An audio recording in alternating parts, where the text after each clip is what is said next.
This afternoon, we recognize 3 distinguished lawyers, 2 important law firms, and a leading American company for their remarkable pro bono contributions to our 3 Texas LSC grantees, Legal Aid of Northwest Texas, Lone Star Legal Aid, and Texas Rio Grande Legal Aid.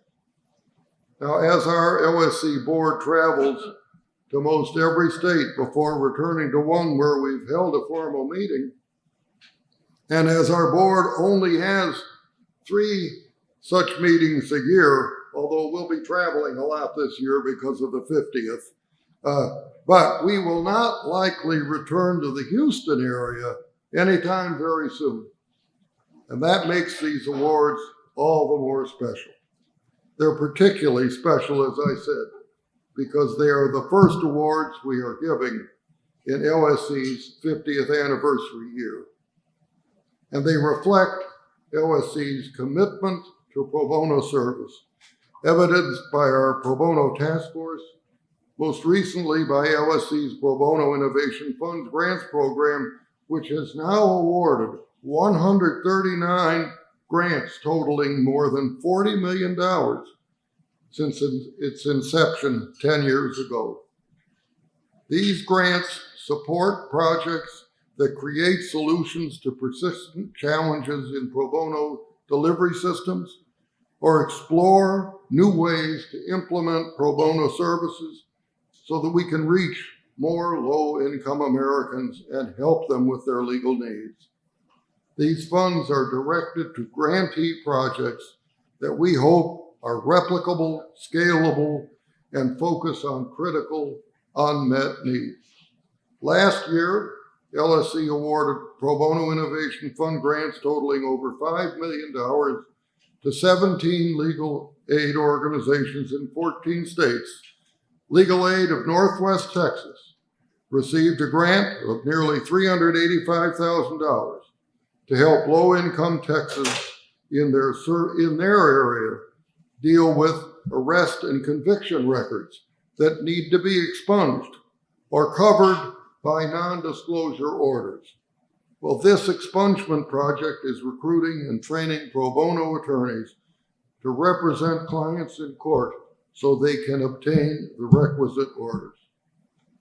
Well, as we and you work hard to promote pro bono, we all know that pro bono really has to be supported by appropriately funded, structured legal aid programs that help to screen cases, provide the essential support that volunteer lawyers just have to have with training, materials, and expertise from staff attorneys who are so familiar with these kinds of matters. We all know how important it is to have pro bono lawyers working in conjunction with lawyers at LSC-funded programs. But together, they've helped tens of thousands of people across the country, and they play an important role in LSC's mission to help ensure equal access to justice, to protect the promise. To expand these pro bono efforts by the private bar, though, we need to educate not only the public, but the greater legal community about the severity of the crisis in civil legal aid. As Texas legal icon and LSC Leaders Council member Harry Reasoner has argued, that lesson needs to begin in law school. And I quote him, "We need to educate the bar and our country on the consequences of a high percentage of our population having no access to justice. A high percentage of lawyers have no understanding of the great need for legal assistance in obtaining access to justice and the consequences of lack of access. It should be a mandatory bar exam subject," he said. The need for access to justice should be a mandatory subject in law school, with the opportunity to do pro bono work as a student. Students who do not learn of the need for access to justice and the consequences of lacking it will be citizens blind to one of the most important problems in our society.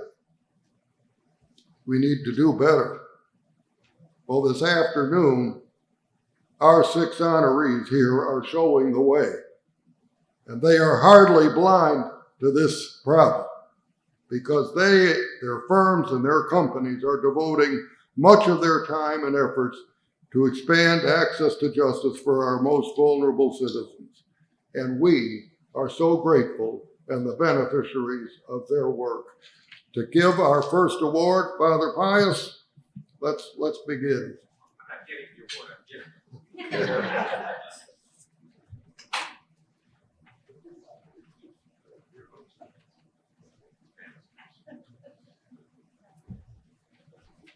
Hello, I'm Father Pius Petrick, the Vice Chairman of the LSC Board of Directors. Our first recipient, before I sort of get into the recipients, I should say it's a delight for me to be here in Texas, the Lone Star State.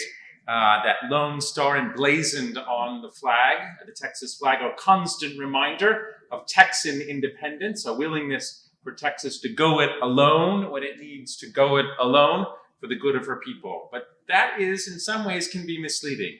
Because I think the spirit of Texas is not just a sense of independence, but it is maybe even contradictory, in a contradictory way, married to a sense of the importance of community. And I think these two grantees, or these two recipients of this award, show that commitment that we see in Texas to the community. There is that sense of independence, but also that dedication to community. Jacqueline Moy, Jackie, who is now the Chief Counsel of Energy Transfer, unfortunately she's not with us, but some years ago was involved in disaster recovery in Victoria. She and a team of her lawyers from Porter Hedges worked for several years to bring disaster recovery relief, the rebuilding of homes to people who were affected by the disaster down in that area. And while Jackie's not here to accept this award, she wanted me to be sure to give a shout out to her firm at the time, Porter Hedges, who had the courage and the commitment to give a large number of lawyers the space and the time to be able to work on this pro bono project, the Victoria County Long-Term Recovery Project. So please, she's not here right now, join me in thanking Jackie as well as Porter Hedges for all of the work they did to bringing relief to the people in Victoria County.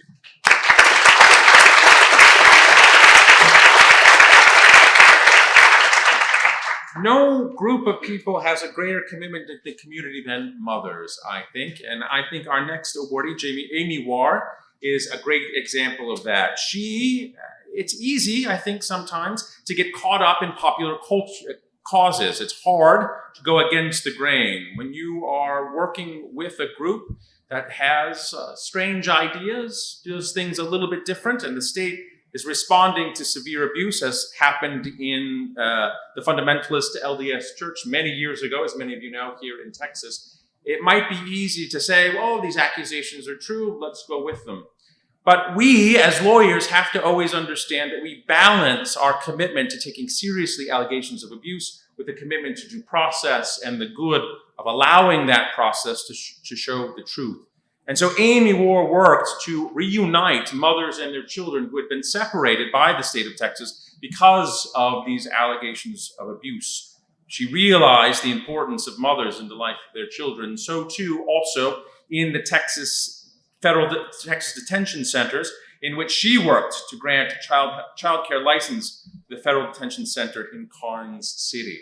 It's a reminder of the importance of mothers and their children and that commitment to family. And so I would like to then call Amy War. Is Amy here? Amy, they were come forward. I've got a little certificate for you. Amy is, she's a partner, I should mention the firm, the partner in the Austin office of Alexander Dubose, Jefferson, and Townsend. So we want to thank them for giving you the time to do this, and thank you for your commitment to Texas Rio Grande. So good afternoon, everyone. As you've already heard, my name is John Malcolm. I'm privileged to serve on the Legal Services Corporation Board.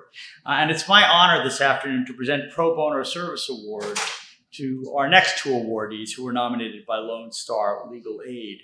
The first awardee is Kevin King, who's a partner in the Washington office at Covington and Burling, where he advises his clients on appellate litigation, constitutional law matters, administrative law matters. But in addition to that, he is a dedicated pro bono advocate who has pursued cases all the way up to the United States Supreme Court on behalf of his low-income clients. He was nominated for today's award by Lone Star Legal Aid for leading a team that sought relief and justice and trying to reverse a precedent that was used to deny virtually all excessive force claims brought by students against public school officials. His work provided invaluable service to a very vulnerable population. And while Kevin could not be here with us today, we are very, very pleased to honor his work. So in absentia, and I'm sure he can hear us somewhere, please join me in thanking Kevin for his service.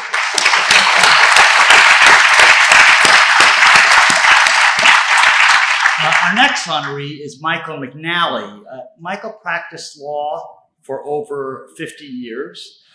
He was focused on initially civil litigation and then later in bankruptcy.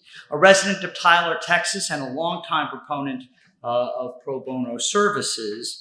And he organized countywide initiatives in order to promote volunteerism in the profession. He helped found the Smith County Pro Bono Project and the Smith County Bar Foundation, leading both organizations from their inception. He was nominated for today's award by Lone Star Legal Aid for providing pro bono services to more than 600, you heard that right, over 600 clients over 34 years, as well as recruiting, training, and mentoring a new generation of pro bono attorneys to represent clients in bankruptcies. Michael also couldn't be with us here today, but we are glad to have his colleague, Ronald Stutz, who's the president of the Smith County Bar Foundation. Please come up here to accept the award on Michael's behalf. Please join me in thanking Michael for his service and on him.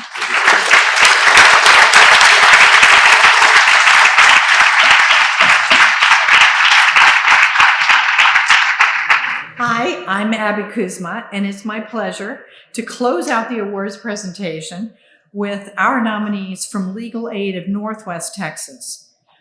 We have two. First, we have Lon Lovelace, who will be joining us virtually, we hope. Is that happening? Oh, there he is. Good. Okay. Lon is a dedicated family law attorney in Dallas with the Webb Family Law Firm.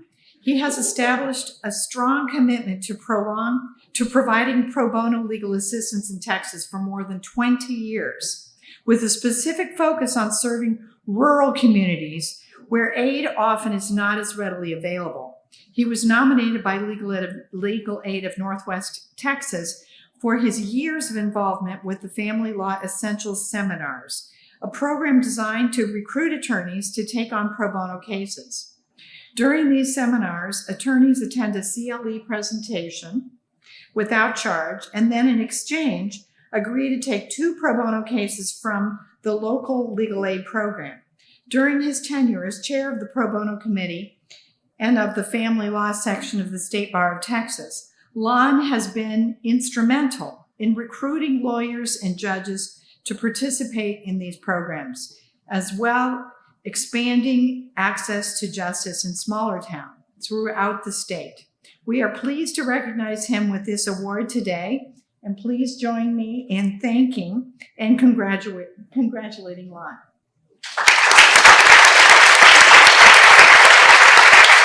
For our final award, rather than honoring a single individual, we're recognizing an organization. American Airlines, their pro bono attorneys, have a long history of helping survivors of human trafficking by obtaining expungements of their criminal records or non-disclosure orders. Survivors have a better access to safe housing, employment, and education opportunities and other benefits to help them rebuild their lives. I'm sure they're talking about vacating the record as well. American Airlines was nominated by Legal Aid of Northwest Texas for its participation and partnership in an expungement expo, assisting hundreds of low-income persons, including human trafficking survivors, to have their criminal records expunged or sealed. The airline has since expanded its reach by helping survivors with legal problems beyond expungements, partnering with New Friends of New Life, Jones Day, and Legal Aid of Northwest Texas to form a unique pro bono effort serving survivors of human trafficking. American Airlines has also recently donated 675,000 Advantage miles to Legal Aid of Northwest Texas, the first contribution of its kind in the organization's history. We're pleased to have Patrick Sanders, there you are, okay, Managing Director and Senior Attorney for Legal and Compliance for American Airlines, here with us today to accept the award on his company's behalf. Please join me in thanking and congratulating American Airlines.